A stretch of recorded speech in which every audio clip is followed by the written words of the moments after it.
After a disastrous Super Tuesday performance, Mike Bloomberg is dropping out of the 2020 Democratic primary race. And he has named the candidate that he is throwing his money and support behind. CBS 2 political reporter Marsha Kramer has the story.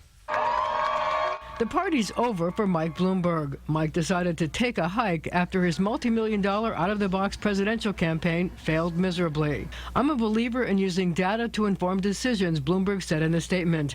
After yesterday's results, the delegate math has become virtually impossible, and a viable path to the nomination no longer exists. The former mayor spent lavishly, over $500 million, on an unusual campaign strategy. He skipped the early primary states and bet the ranch on Super Tuesday.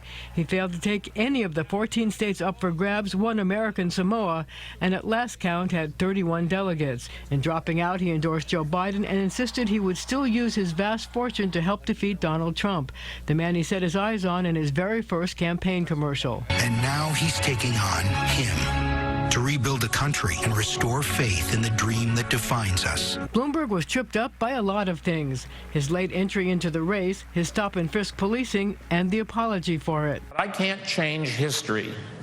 However, today, I want you to know that I realized back then I was wrong, and I'm sorry.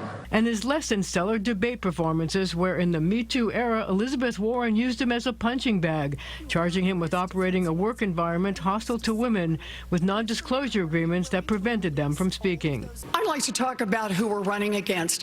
A billionaire who calls women fat broads and horse-faced lesbians. And no, I'm not talking about Donald Trump. I'm talking about Mayor Bloomberg. President Trump was downright gleeful, tweeting, "Mini Mike Bloomberg just quit the race for president. I could have told him long ago that he didn't have what it takes, and he would have saved himself $1 billion, the real cost." Well, Bloomberg has decided that if he can't be the king, he will be the kingmaker. He's going to keep paying his campaign organization through November to help the Democrats defeat President Trump.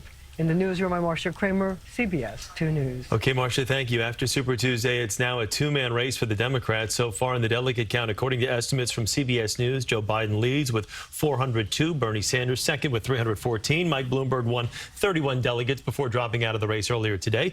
Pete Buttigieg, who also ended his campaign, has 26. Elizabeth Warren has 19. Amy Klobuchar, who ended her bid, racked up 8. And Tulsi Gabbard has 1 delegate. Warren and Gabbard remain in the race.